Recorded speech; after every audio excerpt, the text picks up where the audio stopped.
खुलुमबाय जेन बड' निउज चेनेलाव नोंथांमोनखौ गासैखौबो बरायबाय। नोंथांमोना भिडिअखौ फारियै जोबजासे नायलांदो।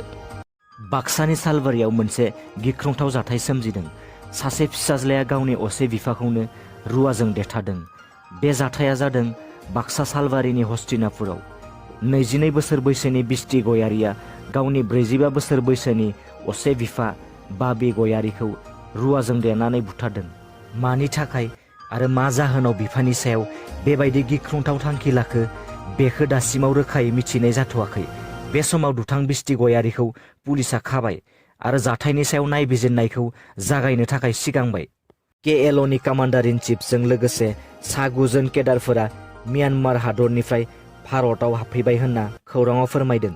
सुलुंनि बायदिब्ला कामातापुर लिबारेशन अर्गानाइजेशन एबा KLOनि कामान्डार इन चिफ जीवन सिंहजों लोगोसे सा 9 जन केडारफोरा म्यानमार हादरनिफ्राय भारतसिम मोनफैबाय।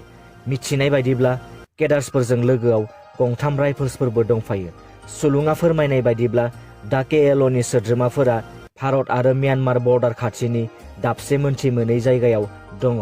दासिम KLOनि सोद्रोमाफोरखौ नागालेन्डनि मन जिल्लानि सिङाव थानाय लंवा मुंनि दाबसे जायगायाव दं होनना सन्देह खालामदों।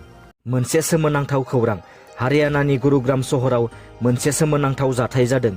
जाथायनि बायदिब्ला हरनि 8:15 रिंगासोआव गुरुग्राम सहराव थानाय किंडम अफ हेभेननि सेराव जरासे हौवा हिन्जावसाया गावसोरनि गारि सिङाव रमेन्स खालामगासिनो दंमोन।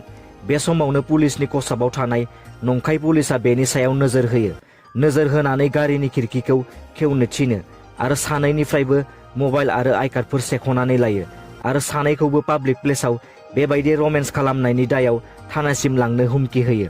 नाथाय इसे उनाव पुलिसनि खसाबाव थानाय नंखाय पुलिसा 2 लाख रां होयोब्ला बिसोर सानैखौबो गगोन होननानै रां बियो। बेनि उनाव हौवा हिन्जाव सानैबो ATMनिफ्राय 1 लाख रां बख'यो आरो गारियाव थाखानाय 40,000 रांजों पुलिसनि खसाबाव थानाय सुबुंनो गासै 1,40,000 रां हरो। रां हरनाय लोगो लोगोनो पुलिसनि खसाबाव थानाय नंखाय पुलिसा सेख'नानै लानाय मबाइल आरो आइ कार्डफोरखौ हरफिनो आरो बे जायगानिफ्राय गोजान जायो। बे जाथायखौ लानानै हौवा आरो हिन्जाव सानैबो साबजाथाव मोनैयाव पुलिस थानासिम थांनानै जाथायनि सायाव FIR रेजिस्टार खालामो आरो पुलिसा दा जाथायखौ लानानै नायबिजिरगासिनो दं। दिनैनि रादाबा एसेनोसै। नोंथांमोना भिडिअखौ नायनानै मोजां मोनदोंबा अन्नानै चेनेलखौ साबस्क्राइब खालामनो दाबाव। लोगोसे लाइक, शेयार आरो कमेन्ट खालामहर जाहाथे उनाव आं नोंसोरनिसिम गोदान निउसनि आपडेटफोर लाबोबाय थानो हायो। गोजोन्थों।